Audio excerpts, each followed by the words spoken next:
Most people know me as Jim, though my full name is James Lewis Kennedy. I come from a mix of Scottish and Irish background. I consider myself intelligent and determined, with a strong work ethic and a clear sense of right and wrong. I don't tolerate nonsense. If my ancestors could speak from their graves, they'd tell you about the Scottish spirit, especially evident in Scotland's ongoing quest for independence today. My father, who passed away, instilled in me a disdain for foolishness, and his lessons still resonate with me. My mother lives in Arizona now, enjoying the warmth far from the snow and rain of upstate New York. She lives with her sister, also a widow, and we talk every week. I have a younger brother and an older sister who live scattered across the country, both with families and busy lives of their own. Now about my current situation. A few months back, I discovered that my charming wife of 9 years, Laura Grosvenor, had been involved with other men, yes, multiple, for the past 4 years. She decided I wasn't enough for her, and her needs exceeded what I could provide. Instead of wallowing, I sought information. I hired an investigator, my first source, and paid $2,500 to confirm my suspicions. It turns out my wife was regularly meeting a man named Jason McDonald. They were intimate at hotels, homes my wife was selling, and his apartment downtown in Albany, New York State capital. Second source, a lawyer. With the information about my wife's affairs, I consulted a family law expert, Leanne Miller, a friend. Yes, I know, you get what you pay for. She told me straight. I'd get financially screwed in a divorce. You see, I have 2 kids, Thomas, 7, and Rebecca, 5. In New York State, the courts heavily favor giving custody to mothers. It doesn't matter if the mothers are cheating. That detail doesn't count at all. New York judges strongly prefer awarding custody to mothers over fathers. For a father to get custody, the mother would practically have to be a serial iller or worse. The system is heavily biased towards mothers. Fathers often get the short end of the stick. The father's parenting abilities are largely disregarded in court. Judges would rather grant custody to a mother who might have a troubled past than to a father who's a successful corporate lawyer. That's me, the corporate lawyer. My wife isn't in dire straits like a pills-obsessed 403, but you get my drift. She's a real estate agent specializing in commercial and high-end residential properties. Don't get me wrong, I believe most mothers are probably excellent at raising children. But I also believe fathers who love their kids are just as capable. In my case, they're my children too. So why shouldn't I be equally considered fit to raise them? Well, not according to New York State courts. To them, I'm automatically labeled an a-hole. My lawyer gave me a crucial piece of advice. Do nothing. Yes, you heard that right. Do nothing. Because if I take action against my wife's cheating, I'll be the one who ends up screwed. Screwed by the judge, screwed by New York State family law, and screwed by the biased court system. You see, according to popular opinion and legal precedent, in a divorce, my wife would likely clean me out. New York law allows her to cheat and still come out on top in the divorce. Now I consider myself liberal-minded. I believe in justice and fairness. But no, the divorce laws in this state don't share those values. They believe that even victimized fathers should be further victimized. If you have a Johnson and you're a father, well, you're in for a rough ride. By now, you're probably sensing my frustration with New York's divorce laws and how unfair this whole situation is. She gets to cheat and possibly be rewarded for it. That's American justice at its finest. So, my well-trained and experienced lawyer, who's also a friend, gave me some wise advice. Do nothing, or better yet, do what my wife is doing but don't get caught. Because even if her infidelity comes to light, if she can prove I've been unfaithful too, the court could screw me over even more. It's unbelievable. So, where does this leave me? Screwed, that's where. I left my lawyer's office, returned to my own office, closed the door, and spent the rest of the day brooding. How did this happen? What did I do wrong? Why would she do this to me? My sense of failure hit me hard, plunging me into a deep depression as I faced the reality of my failing marriage. It crashed over me like a tsunami, leaving me feeling overwhelmed and like I was drowning. I know it sounds cliché, but that's exactly how it felt. I kept replaying in my mind the one piece of advice my lawyer had drilled into me. Do nothing. But how could I possibly do that? For how long? And when would I know it's time to end things? The uncertainty was making me physically sick. Inside, I felt empty as I came to grips with the fact that my marriage was a sham. My wife was using me for her own purposes and betraying both me and our children. Her own satisfaction seemed more important to her than our family. Was I overreacting? Should I calm down and come up with a plan? I knew I needed a plan, but at that moment, I had no idea where to start. That would require some serious thought. Around 6 p.m., I returned home and put on a facade of being a content husband and father. During the ride home, I resolved not to let on that I knew about my wife's betrayal. No, I would act happy. Damn happy. And then I decided to do exactly what my wife was doing. If it was okay for her, it was okay for me. Quid pro quo, right? That became my new motto. Screw her. Excuse me if I ramble or sound incoherent at times. All of this has been weighing heavily on my mind, and it feels good to get it off my chest. A week later, I visited a psychologist who started asking about my relationship with my parents and if I had issues with my father. I quickly dismissed his psychoanalysis and decided to handle things my own way by putting my thoughts down in writing. So, a few months later, after much soul-searching and realizing I needed to take action to regain some control and justice in this messed-up situation, I found myself in a friends with benefits relationship with a woman from work. She's a lawyer at the same firm where I work, divorced with 2 young kids in elementary school. Amanda Stewart is a year older than me. She's tall, slim, really fit, and stunningly beautiful. And I can't figure out why she wants to sleep with me. I mean, she could have any guy she wants just by snapping her fingers. Don't get me wrong. I'm not some fat, ugly jerk. Quite the opposite. I'm exactly 6 feet tall, weigh 165 pounds, and stay in shape. I run, bike, and hit the gym regularly. I've got a full head of brown hair, all my teeth, wear glasses only for reading, and I'm not bad looking. Plus, my wife was the one who pursued me when we started dating. As I learned from talking with Amanda, she gave up on trying to be happy while married. After lots of soul-searching, she realized her husband wasn't right for her. They tried to make it work, but eventually agreed they shouldn't be together. Later, I found out the father of her kids isn't her ex-husband, which led to their divorce. I can see how that would be a deal breaker. It would be for me if I found out my kids weren't biologically mine. But that's not my situation. I've had my DNA tested. So now, Amanda's needs meet my needs.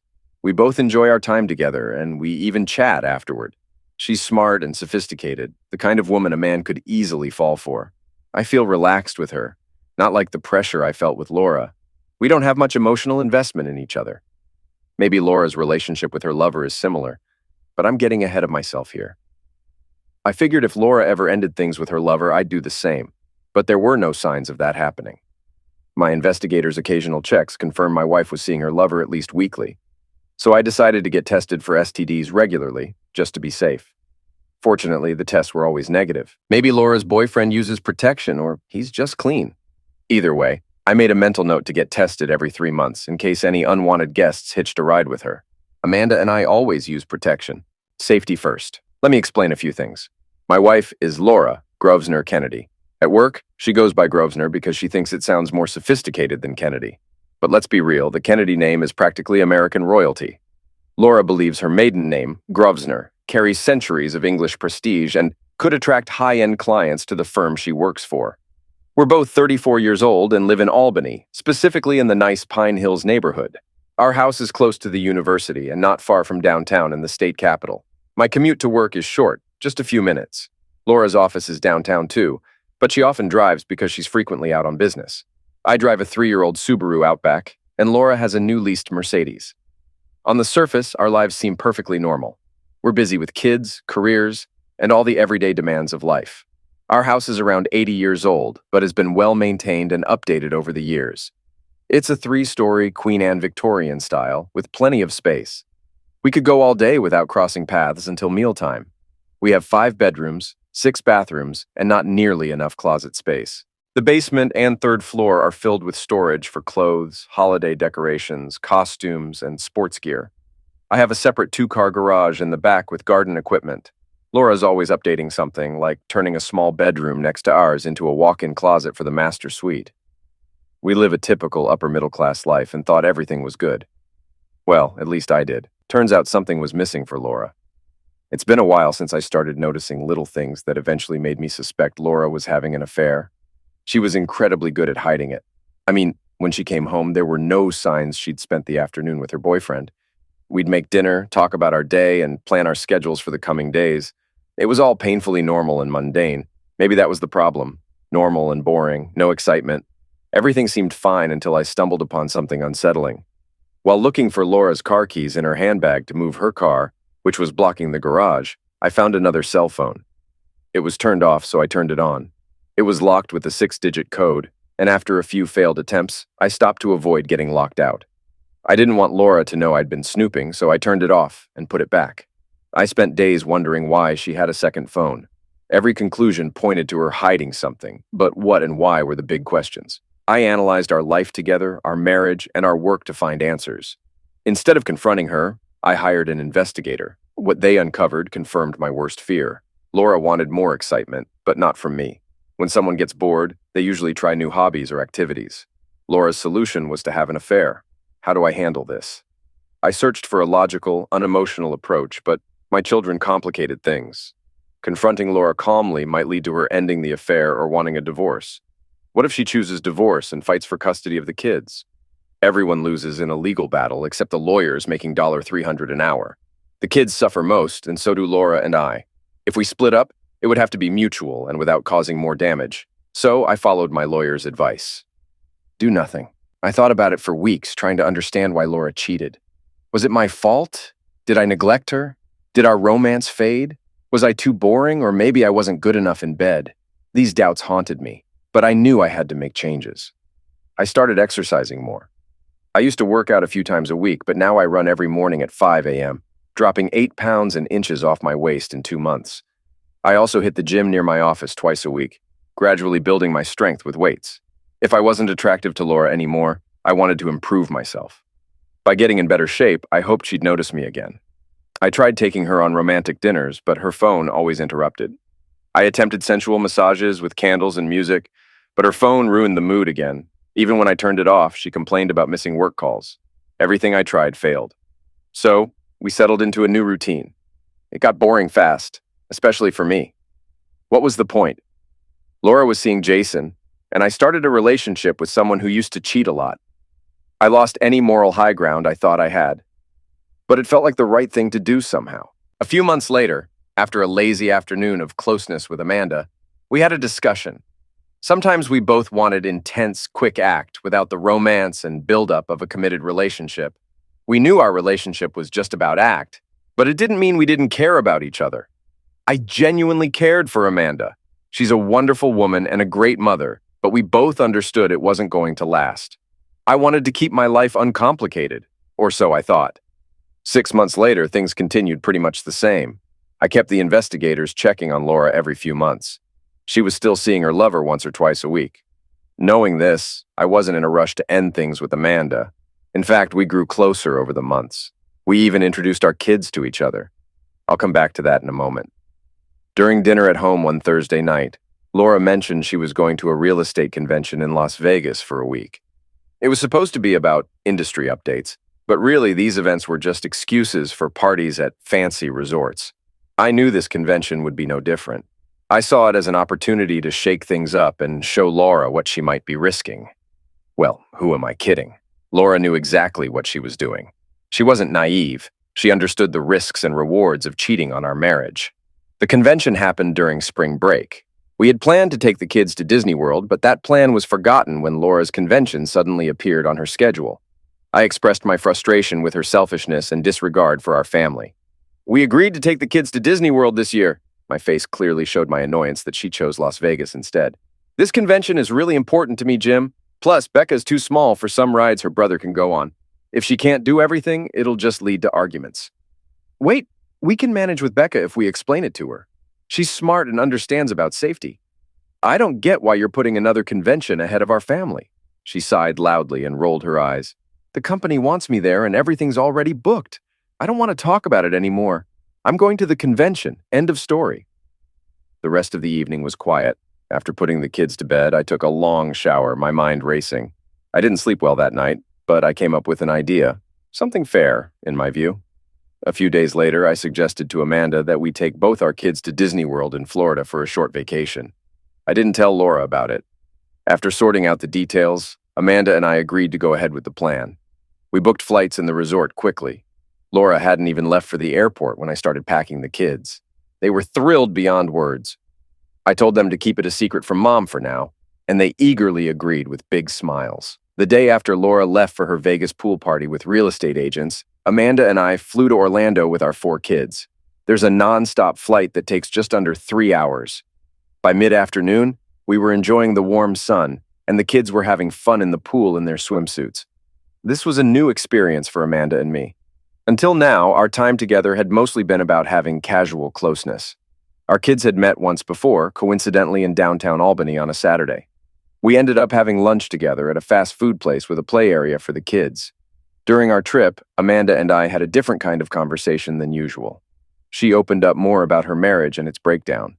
She also talked about how committed she is to her children.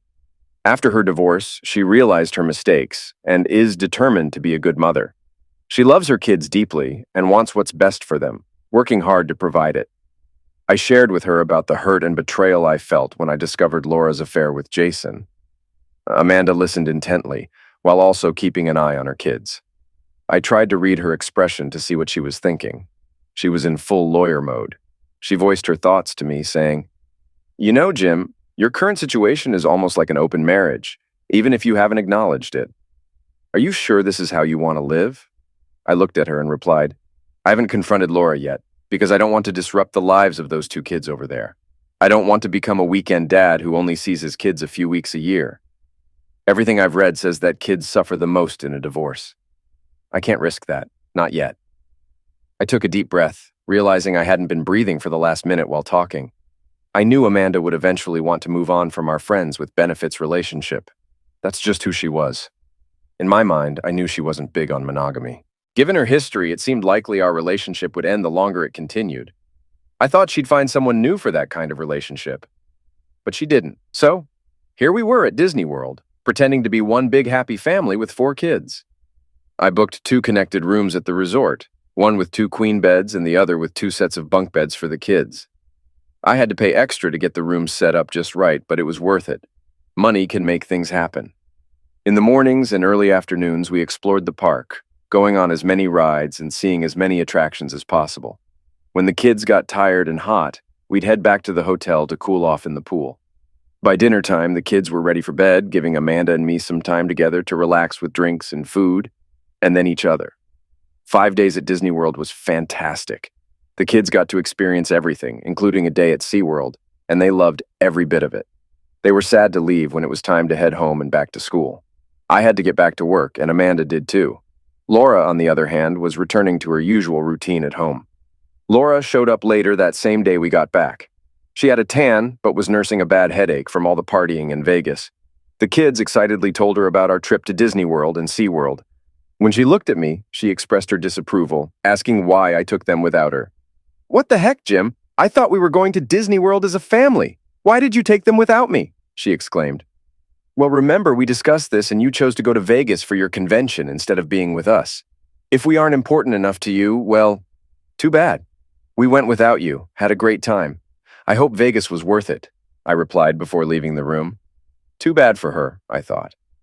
She spent 6 days with her boyfriend in Vegas, while I had 5 days of amazing time with Amanda. I reminded her that we promised the kids they could go during their school break. Her decision to go to Vegas at the same time was something I wasn't willing to disappoint the kids with. It's unfortunate she missed out, but she chose Vegas over family. Her loss. Monday rolled around and I was back in the thick of work, keeping busy. It took 2 weeks before I could meet up with Amanda again. She had been away meeting clients, and I wondered if this was her way of trying to find an out from our arrangement. Perhaps spending time with me and 4 kids at Disney World had been too much for her, but it wasn't. Amanda texted me several times saying how much her kids had enjoyed their time at Disney World, and she had too. The next time we met, I noticed a subtle change in how we interacted. There were little things. She seemed more relaxed when we met.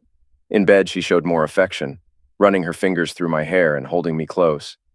The intense act was evolving into something more tender. We still focused on pleasing each other, but there was a shift happening. When it was just us, Amanda started calling me sweetheart and honey. Meanwhile, things with Laura remained unchanged. The latest report from the investigator confirmed what I already knew. Laura was still seeing her lover regularly, so I decided to stick to my routine. Don't get me wrong, I was still having closeness with Laura, but it was on a strict Saturday night schedule. Laura, however, kept finding excuses, inviting people over or suggesting activities, only to claim she was too tired for closeness later on. More often than not, I got a quick kiss on the lips, and that was the end of it. As a result, we were intimate maybe once a month, if that. I tried to play the understanding husband, but honestly, I was losing patience. Laura was the one who started this, and I had gotten good at seeing the signs of trouble ahead. 8 months later, my life has seen quite a few changes. So many that it's overwhelming to even know where to start. First off, Laura dropped a bombshell about 7 months ago. She's pregnant. She revealed this about a month after returning from the Vegas convention. Given our minimal intimacy leading up to that, I'm almost certain I'm not the father. I plan to wait until the baby is born and then have a DNA test done locally here in Albany, which can give me results in just 24 hours. Currently, Laura is heavily pregnant and has significantly reduced her work hours, though she still sees her boyfriend regularly. If the DNA test confirms my suspicions, I hope her boyfriend is prepared to accommodate Laura and their child in his one-bedroom apartment. After Laura's pregnancy announcement, I consulted my lawyer again to review my options. Establishing paternity through DNA testing is crucial because under New York law, any child born during a marriage is automatically assumed to be the husband's unless proven otherwise. Therefore, getting a DNA test as soon as the baby is born is a top priority for me. My lawyer also suggested exploring other legal tools once the DNA test confirms parentage, but that's a topic for later discussion. Laura, I'm in serious trouble. I'm pretty sure I got pregnant during the Vegas convention. There was this guy I'd seen at previous meetings, and I finally hooked up with him this time due to alcohol and my bad judgment. It went on for 3 days. It was a huge mistake, compounded by another mistake. I forgot to refill my birth control prescription last month when I got busy. I thought it would take longer than 3 months to get pregnant after stopping the pill, but apparently, I'm one of the rare cases where it happens sooner. When the baby arrives, it will be painfully obvious to Jim and everyone else that he's not the father. This is a mess. Now what should I do? My husband might abandon me. He'll likely kick me out. I guess I deserve that, but we're still a family and I deserve some consideration. I'll fight for my kids and even threaten him if I have to. I want us to stay together as a family. If I can persuade Jim to forgive me and accept this baby as his own, just like our other children, maybe we can move past this. Maybe. Should I confess now or wait? Jim and I had closeness a few days after I returned from the convention. When we finally got intimate, I made sure he did it inside me, just in case. Amanda. I learned a big lesson from my brief marriage to Michael. His new wife, Rebecca, benefited from my mistakes. She waited and watched me fall apart, then swooped in and claimed Michael for herself. She was patient and strategic, and in the end, she won. So I decided to take a page from her book. It seems Laura, Jim's wife, let her desires guide her decisions. I used to do the same, but I wised up. I decided to wait for the right moment to make my move. I want a husband, a man who will be mine, and I'm ready to be faithful to him. Jim is everything I want in a husband. In many ways, he reminds me of my ex-husband, Michael. His loyalty to those who are loyal to him is strong, and he prioritizes his duty to his children. Maybe it's his Scottish and Irish heritage. Nonetheless, I chose to wait and see if Laura would ruin their marriage, and if she did, I would be ready to step in. Well, now is the time. You can criticize my past, and that's fair. I've learned from my mistakes, and I genuinely want a fresh start with a man I can be a good wife to. I'm not claiming to be perfect now, far from it. But I have changed. Last year, when I got to know Jim and saw what he's really like, I realized he could be the one. The trip to Disney World with all the kids was the catalyst that pushed me to make a plan. Honestly, I didn't have to do much. I just had to wait, subtly show Jim how I feel, and prepare for the next step. My kids were already asking me if Jim's kids would be their new siblings, and if Jim would be their dad. How much clearer could it be? Jim. Laura phoned me at my office to say her water had broken. I hurried home, grabbed our hospital bag, made calls to ensure the kids were picked up from school, and we rushed to the hospital. Usually, labor for the third baby is quicker than the first two, but the doctor warned us this one might be big. Turns out it went even faster than expected. Within a couple of hours of arriving, our surprise baby girl arrived into the world. The doctor handing her to the nurses seemed surprised. She watched my reaction closely as they passed the baby to Laura. My thoughts about paternity were confirmed instantly. When Laura looked at our daughter, then at me, she saw my blank expression. My face said it all. I was stunned. There was an audible gasp from Laura as she realized her actions were exposed. I quietly left the room, ignoring her calls, and went to the nurse's station to fill out the birth certificate forms. I carefully filled out the forms, noting Laura's details. When it came to father, I wrote unknown and left it at that. The nurse glanced at me when she saw it, and I nodded before leaving the hospital. I didn't return. 2 days later, Laura and the baby came home with her friend Kelly. Kelly was eager for details but remained silent, acknowledging me with a nod that seemed to say, "Your problem now? Good luck." I left Laura on her own for most of the afternoon. By the time the kids were due home from school, she found me in my home office and asked, "What should we tell the kids about the baby?" I sighed, "You can tell them whatever you think is best." Laura didn't know it, but earlier I had visited her real estate office and spoke with a coworker who attended the Vegas convention with her. After some direct conversation, almost accusing her of infidelity in Vegas, she reluctantly disclosed the name of the man Laura spent most of her time with. Armed with this information, I warned her not to tell Laura that she had revealed this to me. Otherwise, I'd be inclined to share everything they did in Vegas with her husband. It wasn't exactly a moral high ground, but it was all I had at the moment. And it seemed to work. Now back to the initial problem: how to explain to the kids why their new sister had darker skin.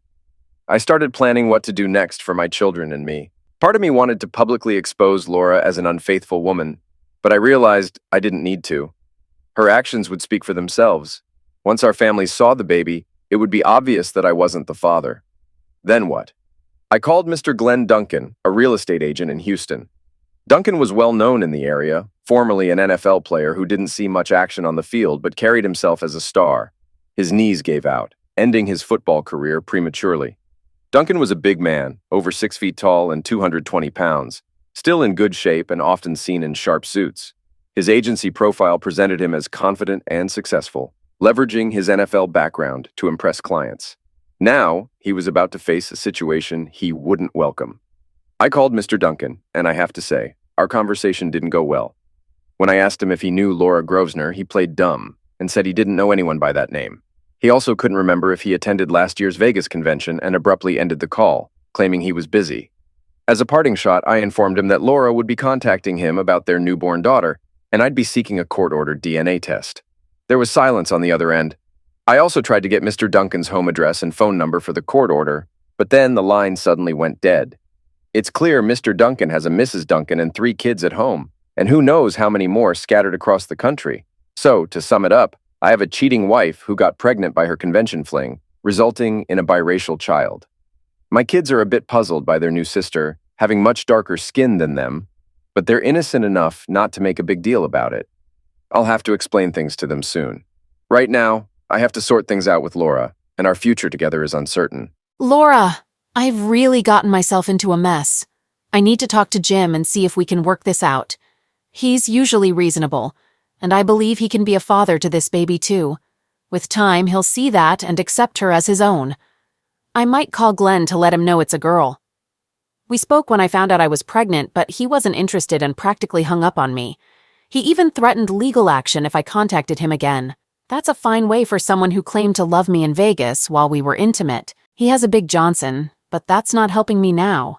Jim has been avoiding me since the baby was born.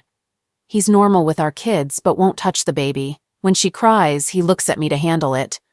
He moved out of our bedroom, taking his things to the spare room upstairs and his toiletries to the ensuite bathroom. He set up the crib in the master bedroom where I still sleep. I know he'll calm down in a few weeks and want to talk. He'll also want to start being intimate again. I'll hit the gym to lose the rest of the pregnancy weight. When he sees me naked, he'll desire me, and things will go back to normal. Jim is spending more time out of the house with the kids, hiking in the park. They come home excited to tell me about their adventures. Meanwhile, I'm here day and night taking care of the baby. I really need a shower. Amanda, my marriage to Michael taught me a crucial lesson.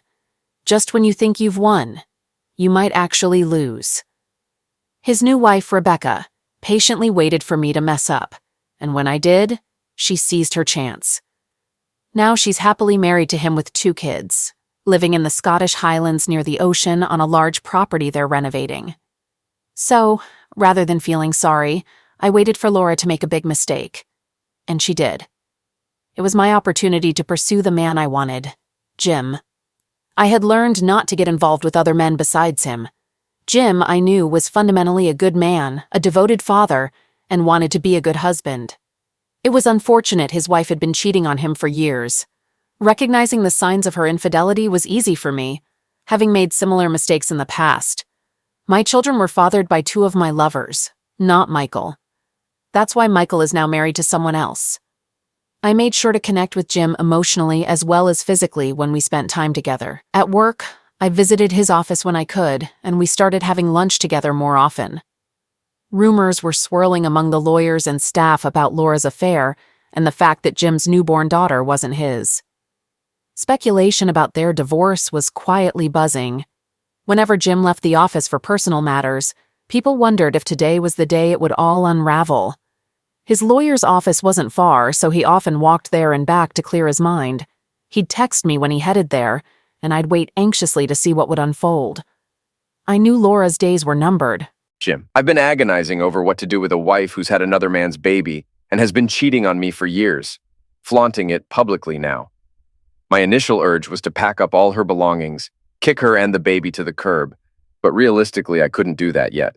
The kids would ask too many questions, and I'm not heartless enough to handle that just now, even though I wish I could be.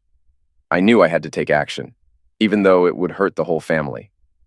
Laura's father quietly advised me to do what I felt was right, as he couldn't believe his daughter could be so foolish. Laura, my parents lived nearby in Albany and were eager to meet their new grandchild.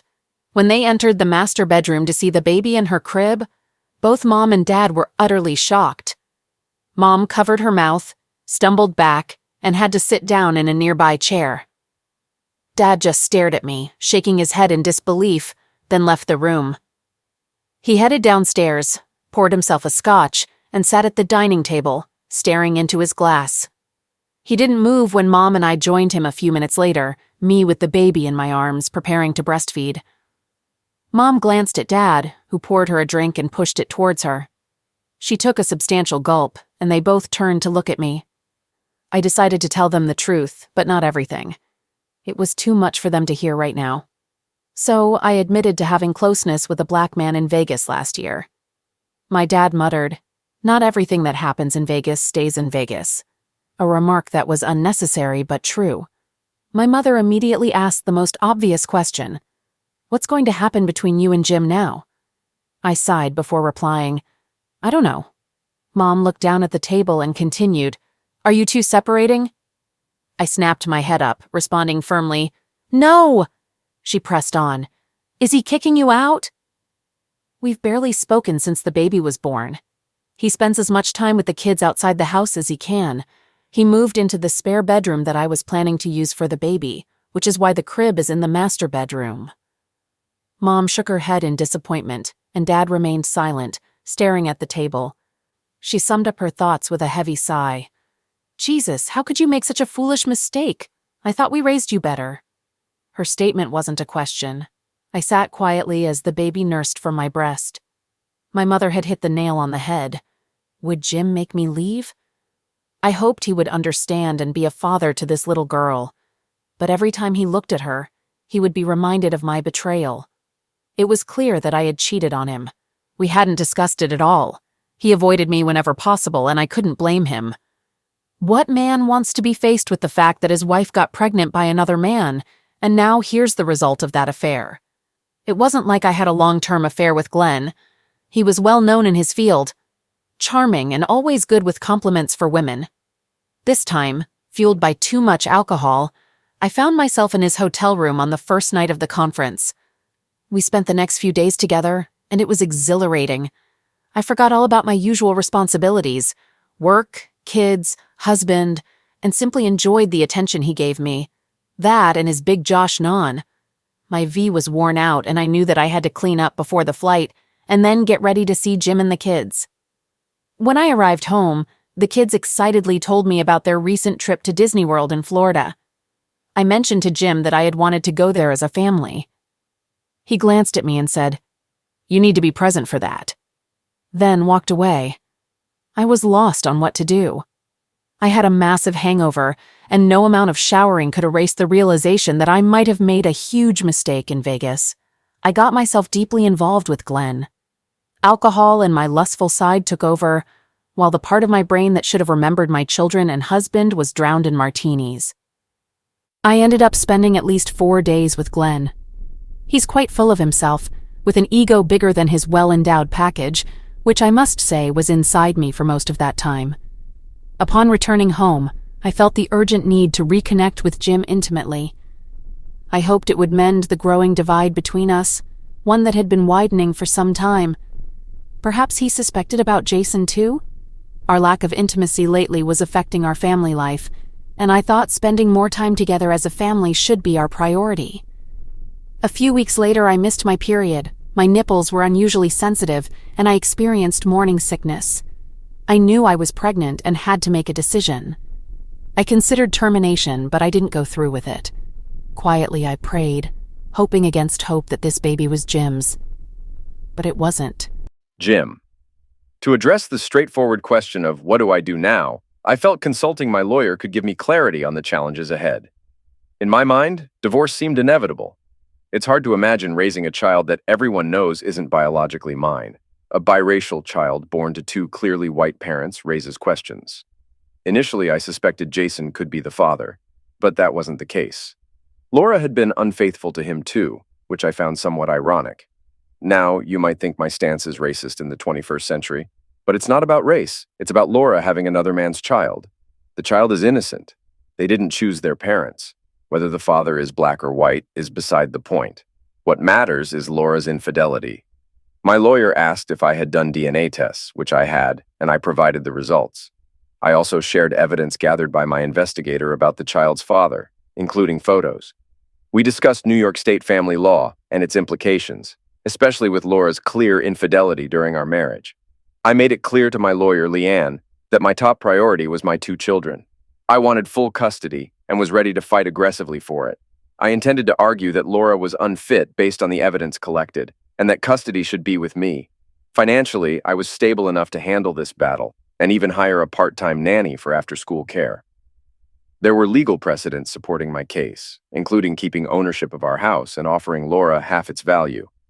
Staying in the same house would provide stability for the kids and allow them to continue in their current school.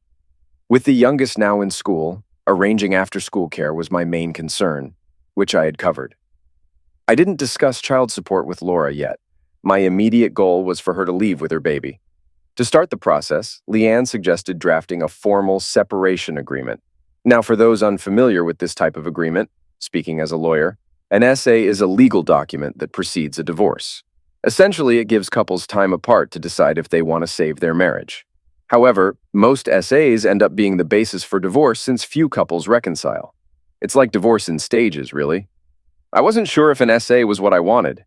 It seemed like delaying the inevitable. Why prolong things? Leanne thought using the SA would be a way to see if the child's father would acknowledge paternity and provide financial support. It would also help move Laura out of the house, giving the kids and me a chance to see how we fare on our own. I was willing to let Laura have generous visitation with the kids. Her challenge would be caring for her baby and the kids alone every other weekend. In the last couple of years, Laura had left most of the parenting to me.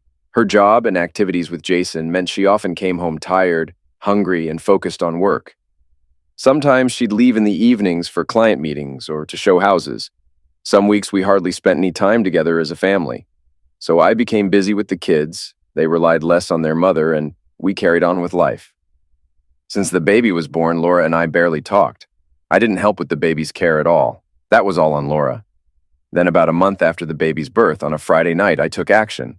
I pulled out a large envelope and said to her in a serious tone, "Laura, we need to talk."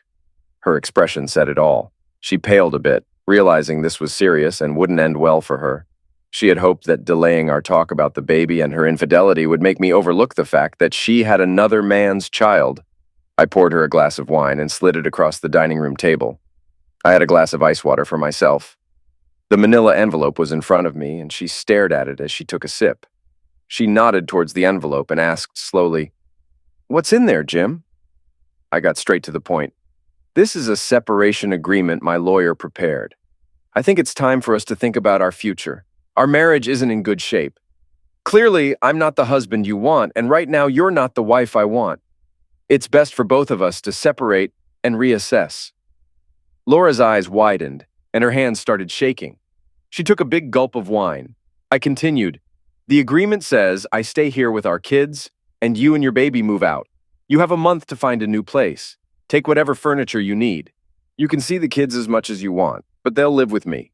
I've arranged for a part-time nanny for after-school care and when I'm not around. Work agreed to let me work from home more." Laura looked stunned. I had blindsided her with this essay, and she needed time to think. "Jim, why do you want us to move out?" she asked.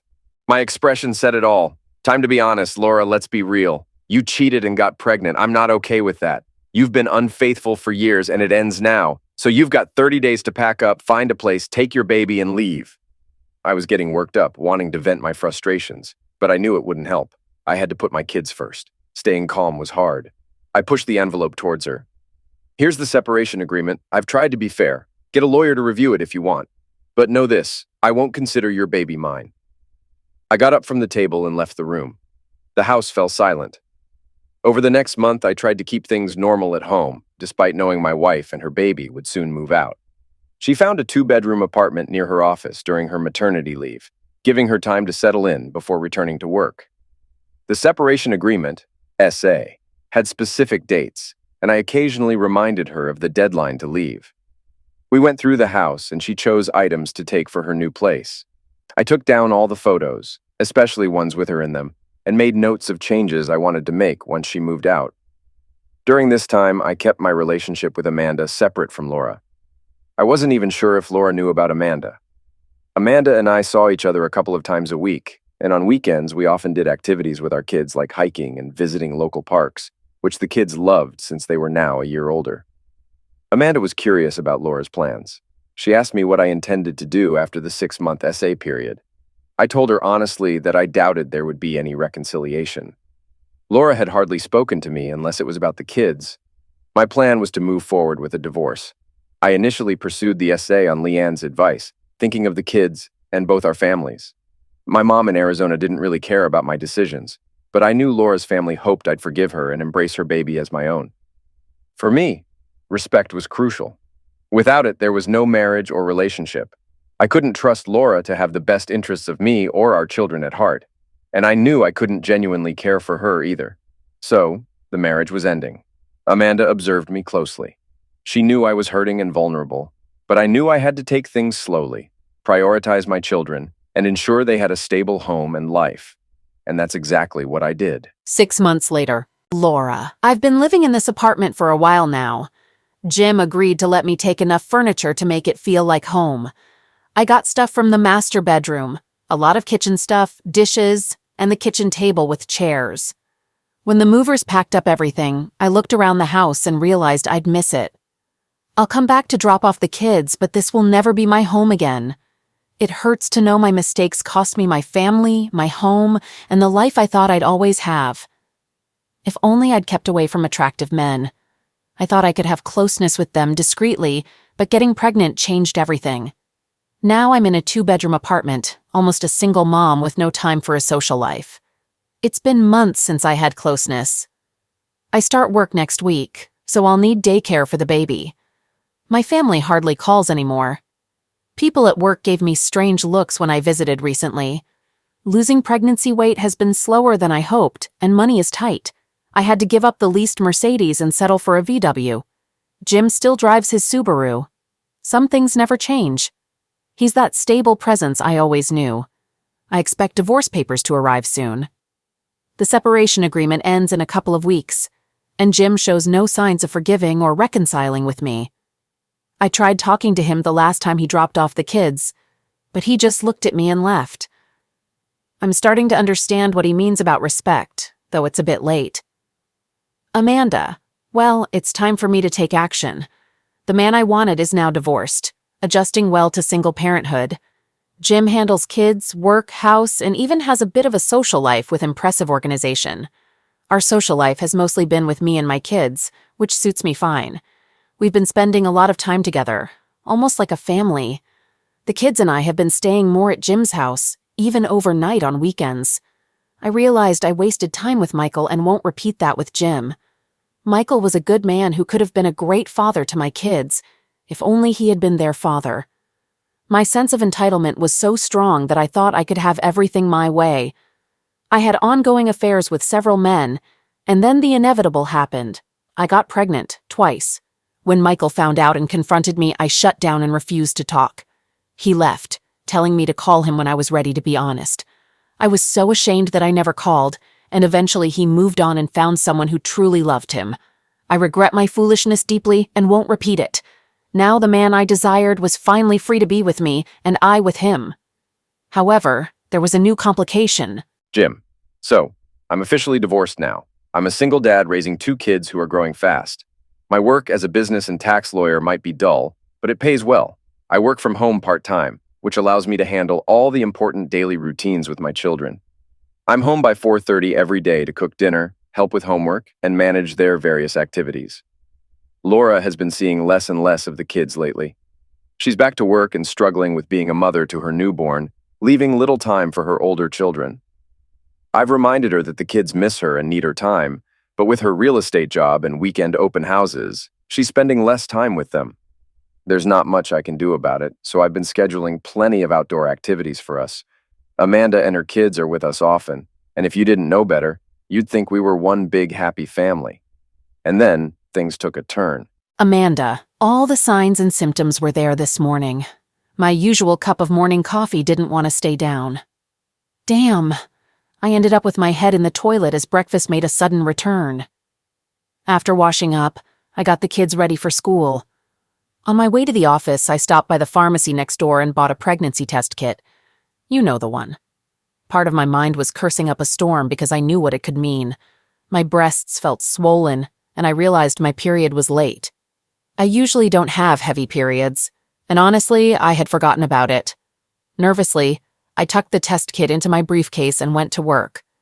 All day, my mind was racing, thinking about getting home and using the test.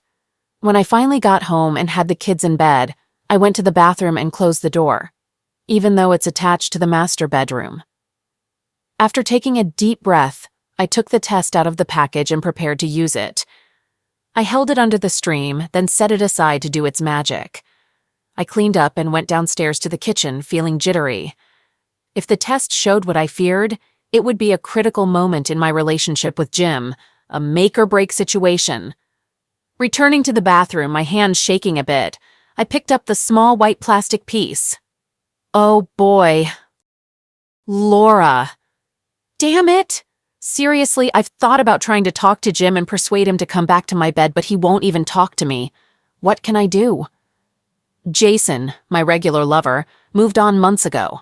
I heard he's dating a senior at the university, and it sounds serious. She should watch out. Between taking care of the baby and my job, I have no time for a social life. I'm reluctant to hit the club scene with my work friends because you never know if you're picking up a nice guy or a serial iller. I mean, really, what options do I have? So I thought maybe my husband would be a safe bet. I still love him. He's the father of 2 of my kids, and I believe deep down he still cares about me. I felt like I had nothing to lose by trying to talk to Jim. I needed to plan it carefully, somewhere neutral without the baby. I decided to invite him to a restaurant downtown called the Beer Barn. Despite the name, it's a classy yet casual place with a menu Jim likes and an extensive beer list. I know he enjoys it there, so that's where I asked him to meet me. I called him and asked to meet up. Surprisingly, he agreed. Since Emma was born, we barely exchanged more than a few words. I knew I had to tread carefully during this crucial meeting. It was our last chance to salvage our broken marriage. The paperwork was done, but in my heart I believed there was still hope. As long as we shared our children, we had a chance. And I still needed him. Jim. I debated whether to go meet Laura or not. Eventually, I decided to move past my disappointment and hear her out. My main concern was the kids, and maybe this meeting was about something important she needed to discuss. While she could have used her lawyer or called me, I thought we should be adults and talk face to face. So, I agreed to meet her at the beer barn, but I decided to bring some backup along. Laura, when I arrived at the beer barn, I saw Jim already there with another woman, a blonde, attractive woman. They were sitting across from each other, holding hands. Damn. As I approached the table, they stood up, and she moved closer to Jim's side. Introductions were awkward, to say the least. I hadn't anticipated someone else being there with him. Jim seemed calm with a slight grin. My plan to win him back and reunite our baby and me with him and the kids was dashed. Jim introduced her as Amanda. She was good-looking, around our age, and remained quiet, observing me like a hawk eyes its prey. I knew right then I had lost. Jim ordered a drink for me and took the liberty of ordering food for all of us. He knew Amanda well enough to know her preferences. Double damn. After the food was ordered and drinks were served, Jim started, "So, Laura, what did you want to talk about?" I stumbled over my words, trying to come up with something plausible. I talked about the kids and my plans for them in the coming months. Jim mentioned his Christmas plans, including a ski trip to Vermont with the kids. I nodded along and agreed to everything he mentioned. I hadn't noticed before, but when Amanda removed her bulky sweater, it became obvious she was pregnant. My eyes widened as I looked at her belly. It wasn't huge, but her baby bump was definitely there. I knew exactly what that meant. "Laura, I need to tell you something. I'm selling the house. You'll get your share after we settle the mortgage with the bank. Amanda and I are moving in together, and we found a house that suits us better." Jim let that sink in. Then, with a big smile, he continued, "Amanda is pregnant. We're expecting a baby in 5 months." With that, the final nail in the coffin of my marriage was hammered in. Any lingering hope of reconciliation vanished right before my eyes. It probably started when I first started sleeping with Jason and escalated quickly when I was with Glenn for those 4 days in Vegas. I wished the ground would swallow me up right then, but it didn't happen. I just nodded at them and quietly said, "I have to go." I left the restaurant and took a cab back to my apartment. I was so lost in my thoughts that I forgot my car was parked nearby. Damn. 1 year later. Amanda. All right. I guess I get the last word. We've settled into our new home, big enough for all the kids. It's in a great neighborhood, not far from Jim's old place. It's even bigger than the last one, and we had a pool installed before moving in. Between Jim, our newborn, and 4 kids, managing the house and work leaves me exhausted by bedtime. But I always make sure to be close to my husband. Yes, we're married now. Jim insisted our children have married parents, so we tied the knot shortly before the baby was born. We sleep naked, and that means we make love almost every night. At this rate, I might be pregnant again soon. We still have a nanny to help with the baby during work hours and after school for the kids. Let me be clear, I've learned from my first marriage. I was foolish and took Michael for granted. I didn't give him the respect he deserved. I won't repeat that mistake. I'm fully committed to my husband and our family. I can't believe how happy I am now. I'm probably happier than I have any right to be. Jim is an amazing father to all our kids. I love that man deeply, and I know he loves me. 3 years ago, I never would have predicted this outcome.